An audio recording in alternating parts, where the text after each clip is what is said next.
आज की कहानी उत्तर प्रदेश के एक छोटे से गांव से शुरू होती है, जहां जवान लड़के एक एक करके रहस्यमयी मौत का शिकार होने लगे।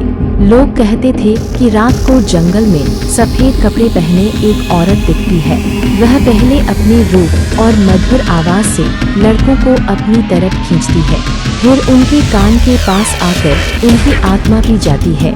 उसका नाम है कर्णपिशाचनी। होकर शुरुआत में ध्यान खींचने वाला हिस्सा। क्या आपने कभी सोचा है कि रात के अंधेरे में अगर कोई आपके कान के पास आकर आपकी आत्मा खींच ले तो कैसा लगेगा? आज की कहानी एक ऐसी पिशाचनी की है जो सदियों से जवान लड़कों का खून चूसती आ रही है। लोग उसे कर्णपिशाचनी कहते हैं और आज मैं आपको उसकी असली दास्तान सुनाने जा रहा हूँ। नमस्कार दोस्तों, आपका स्वागत है आपके चैनल का नाम में, जहां हम लेकर आते हैं डरावनी, सच्ची और रहस्यमयी कहानियां। अगर आपने अभी तक चैनल सब्सक्राइब नहीं किया है तो तुरंत कर दीजिए, क्योंकि ऐसी कहानियां आप कहीं और नहीं सुन पाएंगे। रात का समय था। गांव की गलियों में सन्नाटा पसरा हुआ था। कहीं कहीं कुत्तों के भौंकने की आवाज और नीम के पेड़ों की सरसराहट। गांव के चौपाल पर कुछ बुजुर्ग बैठे बीड़ी पी रहे थे। उनकी आंखों में डर साफ झलक रहा था। अरे भाई, अब तो हालत बहुत बुरी हो गई है, एक बूढ़ा बोला। देखा ना रघु की लाश कैसी मिली, कान से खून बह रहा था, मानो किसी ने उसकी आत्मा खींच ली हो। दूसरा बोला, ये सब उसी औरत का काम है। वही कर्णपिशाचनी अब वो गांव पर लौट आई है। उनकी बातें सुनकर चौपाल के पास से गुजर रहे कुछ लड़के ठहाका मारकर हंस पड़े। अरे बाबा, ये सब पुरानी बातें हैं, भूत प्रेत कुछ नहीं होते आजकल भी। कोई चुड़ैल जवान लड़कों का खून पीती है क्या? बुजुर्ग ने गुस्से से डांटा। मूर्खों, मजाक मत उड़ाओ, यह खेल जानलेवा है। हमने अपनी आंखों से देखा है। रात को सफेद कपड़े पहने खुले बालों वाली औरत खेतों में घूमती है, और जो भी उसके जाल में फंसा वो कभी जिंदा नहीं बचा। लेकिन लड़कों ने बुजुर्ग की बातों को हवा में उड़ा दिया। उनमें से एक था अमित, जो पढ़ाई के लिए शहर जाने की सोच रहा था। अमित दिल का बहुत निडर था और डर जैसी चीज पर हंस देता था। उस रात उसने अपने दोस्तों से कहा, मैं साबित करके दिखाऊंगा कि भूत प्रेत कुछ नहीं होते। आज रात में जंगल के उस रास्ते से होकर आऊंगा, देखते हैं कौन सी पिशाचनी मुझे रोक लेती है। जंगल का रास्ता सुनसान था, चांदनी धुंधली थी और पेड़ों की शाखाएं हवा में झूम रही थी। अमित तेज कदमों से आगे बढ़ रहा था। तभी उसे दूर से एक मधुर आवाज सुनाई दी। कोई बांसुरी बजा रहा था या शायद कोई गुनगुना रहा था। वह ठिठक गया। उसके सामने धुंध के बीच से एक औरत का चेहरा उभरा। सफेद साड़ी, लंबे खुले बाल और चेहरा इतना मोहक कि अमित जैसे सम्मोहित हो गया। वह औरत मुस्कुराई और बोली, इतनी रात गए अकेले कहाँ जा रहे हो? अमित उसकी तरफ बढ़ा, मानो अपने आप पर काबू ही न हो। औरत धीरे धीरे उसके कान के पास झुकी। उसके होंठ हिले और एक ठंडी हवा अमित के कान में घुसी। क्षण भर में उसका शरीर कांपने लगा। उसकी आंखें उलट गईं और देखते ही देखते उसका शरीर जमीन पर गिर पड़ा, बिल्कुल निर्जीव। सुबह जब लोग वहां पहुंचे तो देखा कि अमित की लाश पड़ी थी। उसके कान से खून रिस रहा था और चेहरा पीला पड़ चुका था। अमित की मौत ने पूरे गांव को हिलाकर रख दिया था। सुबह जब उसकी लाश खेतों के किनारे मिली तो लोग उसे देखकर कांप गए। उसका शरीर बिल्कुल सूख चुका था, जैसे किसी ने उसकी सारी ताकत निचोड़ ली हो। आंखें फटी हुई, होठों से खून टपक रहा था और सबसे डरावनी बात, उसके कान से गाढ़ा लाल खून बह रहा था। उसकी माँ दहाड़े मार मार कर रो रही थी, मेरा लाल मेरा, अमित कौन ले गया? इसे मुझसे किसने किया ये सब? लोग उसे संभालने की कोशिश करते, मगर गांव के हर चेहरे पर डर साफ झलक रहा था। चौपाल पर भीड़ इकट्ठी थी। बुजुर्ग एक दूसरे से फुसफुसा रहे थे। अब कोई शक नहीं, ये वही है, कर्ण पिशाचनी वापस आ गई है। गांव के पुजारी ने गंभीर स्वर में कहा, हाँ, ये इसी का काम है। वो औरत जवान लड़कों को चुन चुन कर मारती है, पहले मोहक रूप दिखाती है, फिर कान में फूंक मारकर आत्मा चूस लेती है। अमित की मौत सबूत है। कुछ जवान लड़कों ने आपत्ति की, ये सब अंधविश्वास है, हो सकता है कोई जहरीला सांप हो या किसी ने हत्या कर दी हो। लेकिन तभी अमित का सबसे करीबी दोस्त सूरज उठ खड़ा हुआ। उसकी आंखों में आंसू और गुस्सा दोनों थे। नहीं, ये कोई साधारण मौत नहीं, अमित निडर था। किसी जानवर या इंसान से डरने वाला नहीं। अगर वो मरा है तो इसका मतलब है कि सामने कुछ ऐसा था जिससे इंसान हार ही जाता है। मैं जाकर देखूंगा और उस औरत को सामने लाऊंगा। गांव वाले चौंक गए। उसकी माँ दौड़कर उसके पैरों में गिर पड़ी। बेटा, तू मत जा, तेरे साथ भी वही होगा। सूरज ने हाथ जोड़कर कहा, माँ, अमित मेरा भाई था, उसकी मौत को यूं ही नहीं छोड़ सकता। अगर सचमुच पिशाचनी है तो उसका सामना करना ही होगा। उस रात गांव में अजीब सन्नाटा था। आमतौर पर औरतें चौखट पर दीपक जलाकर भजन गाती, मगर उस दिन हर घर के दरवाजे बंद थे। सूरज ने अपने गले में ताबीज डाला, हाथ में त्रिशूल उठाया और चुपचाप जंगल की ओर निकल गया। जंगल घना और अंधकार से भरा हुआ था। चांद की हल्की रोशनी पेड़ों की शाखाओं के बीच से झांक रही थी। कभी झिंगुरों की आवाज आती, कभी उल्लू की। सूरज ने हर कदम संभल कर रखा। अचानक दूर से मधुर गुनगुनाहट सुनाई दी। वह आवाज इतनी मोहक थी कि उसके कान जैसे बंध गए। सूरज रुका और आवाज की दिशा में देखा। धुंध के बीच से एक औरत उभरी, लंबी चोटी, सफेद साड़ी और चेहरा इतना खूबसूरत कि उसकी आंखें झपकना भूल गईं। उसकी मुस्कान में ऐसा आकर्षण था कि सूरज का दिल धड़कने लगा। कहाँ जा रही हो जवान? उसकी आवाज बांसुरी जैसी मीठी थी। इतनी रात को अकेले। सूरज ने खुद को संभालने की कोशिश की। तू चाहे इंसान हो या कुछ और, मैं तुझे ढूंढने आया हूँ। तूने मेरे दोस्त की जान ली है, अब मैं तुझे चैन से नहीं जीने दूंगा। औरत ठहाका मारकर हंसी। उसकी हंसी इतनी खौफनाक थी कि पैरों की टहनियाँ तक कांप उठी। मूर्ख, तुम सब मेरे लिए सिर्फ भोजन हो। सदियों से तुम्हारे जैसे लड़कों का खून पीकर मैं जिंदा हूँ। तुम्हारे कान से जो आत्मा खींचती है वही मेरी शक्ति है, और तेरी आत्मा तो बहुत मीठी है। सूरज का दिल गगनगाने लगा। उसने मंत्र याद करने की कोशिश की, मगर जैसे उसकी जबान जम गई हो। औरत धीरे धीरे उसके करीब आई और उसके कान के पास झुकी। उसने हल्की सी फूंक मारी। सूरज का शरीर कांप उठा, आंखें उलटने लगी, होठों से खून रिसने लगा। वह गिर ही पड़ता कि अचानक उसके गले का ताबीज चमक उठा। एक तेज रोशनी फैली और औरत दर्द से चीख उठी। आह, ये मंत्र, ये मुझे जलाता है। उसका सुंदर चेहरा अचानक बदल गया। झुर्रियों से भरा चेहरा, लाल आंखें, लंबे नुकीले दांत और पंजों जैसे नाखून। वह अब खौफनाक रूप में थी। सूरज ने मौका देखकर त्रिशूल उठाया और वार किया। त्रिशूल उसके कंधे में घुसते ही धुआं उठा।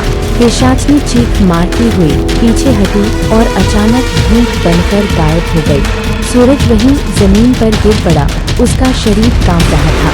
गांव वाले सुबह उसे अर्धमूर्छित हालत में पाए। जब होश आया तो उसने कांपती आवाज में सबको बताया, हाँ, वो सचमुच पिशाचनी है। उसकी आंखों में देखना मौत है, उसकी आवाज में पढ़ना जादू है। वो जवान लड़कों की आत्मा चूस लेती है। मैंने उस पर वार किया, लेकिन वो मरी नहीं, वो जिंदा है और लौटेगी। गांव वाले सन्न रह गए। कुछ ही दिनों बाद सूरज की चेतावनी सच साबित हुई। गांव के ही एक और जवान रमेश सुबह खेत में मृत पाया गया। उसके कान से खून बह रहा था। गांव अब पूरी तरह दहशत में था। रमेश की मौत के बाद गांव में जैसे अंधेरा छा गया। चौपाल पर मातम छाया हुआ था, औरतें रो रही थी। मर्द गुस्से और डर से भरे थे। हर कोई एक ही सवाल कर रहा था, अब अगला कौन होगा।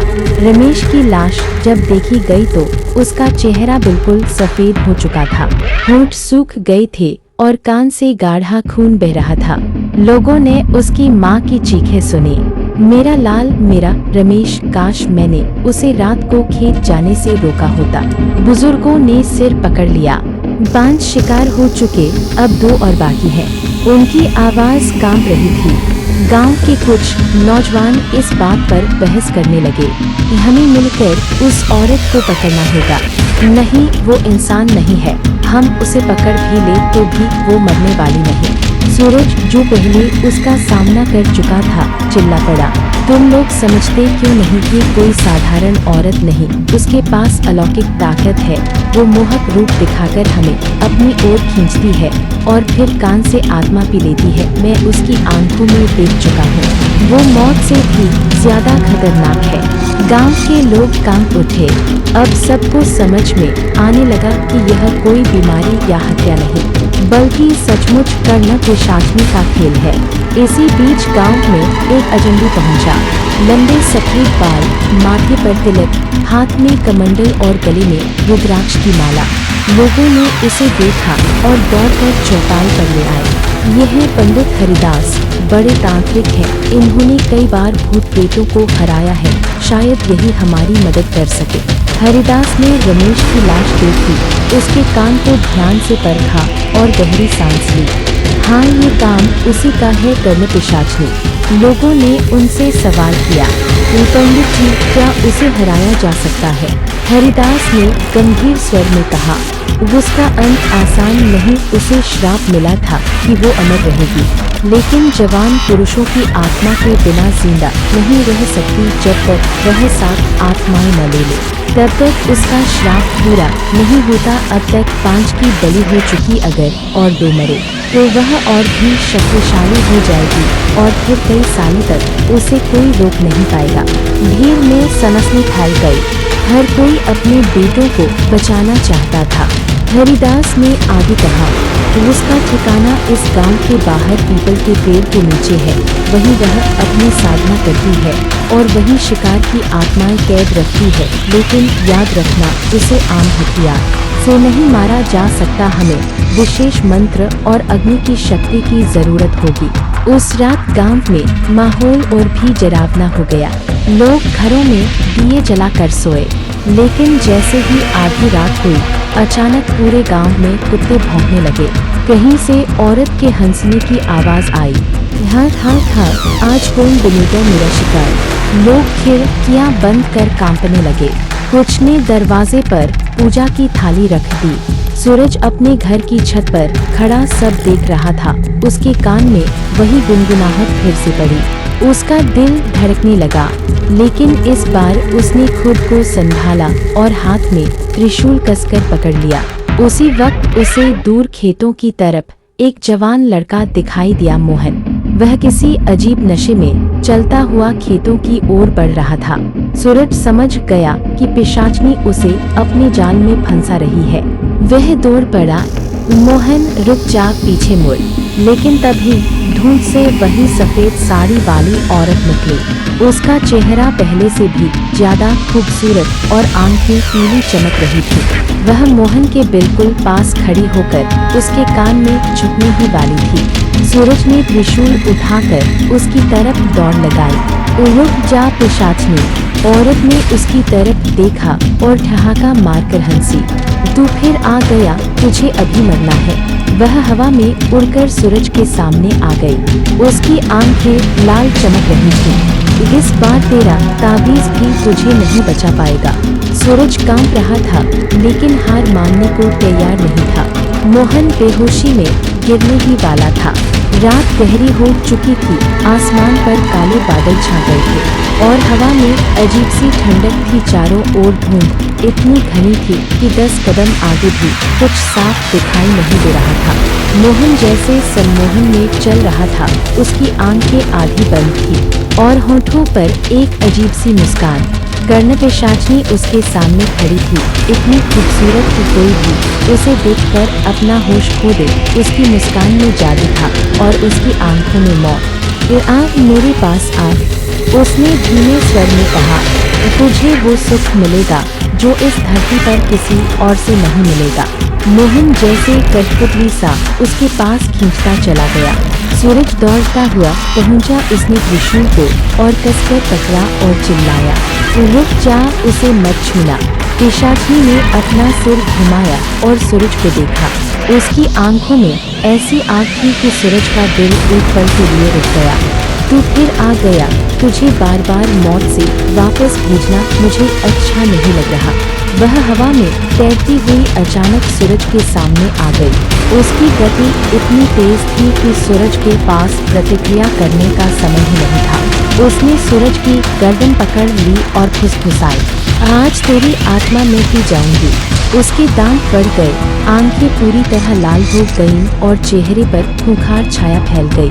लेकिन तभी सूरज के गले का ताबीज चमकने लगा, तेज रोशनी फैली और पिशाचनी चीख उठी। उसका हाथ सूरज की गर्दन से छूट गया।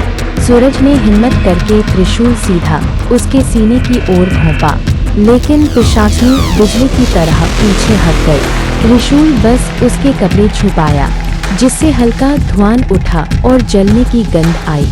आह, अभिमंत्रित त्रिशूल, ये तेरा हथियार है, वह चीख कर बोली। लेकिन याद रख, मैं अमर हूँ, मुझे कोई इंसानी हथियार नहीं मार सकता। इतना कहकर उसने मोहन की तरफ रुख किया। मोहन बेहोशी में खड़ा था, उसकी आंखें खाली और शरीर बिल्कुल ढीला। पिशाचनी उसके कान के पास झुकी और हल्की सी फूंक मारी। मोहन का शरीर जोर से कांपा, उसकी आंखें उलट गईं और कान से खून की पहली बूंद टपकी। सूरज चीख पड़ा, नहीं। वह दौड़कर मोहन को खींचने लगा, लेकिन पिशाचनी की पकड़ इतनी मजबूत थी कि मानो लोहे की जंजीर हो। उसी वक्त दूर से पंडित हरिदास की आवाज गूंजी, ओम अग्नि देवाय नमः, ओम भैरवाय नमः। हवा अचानक कांपने लगी। पीपल के पेड़ के पास जलती हुई मशालें दिखाई दी। पंडित हरिदास और उनके साथ गांव के कुछ लोग मंत्र जपते हुए वहां पहुंच गए थे।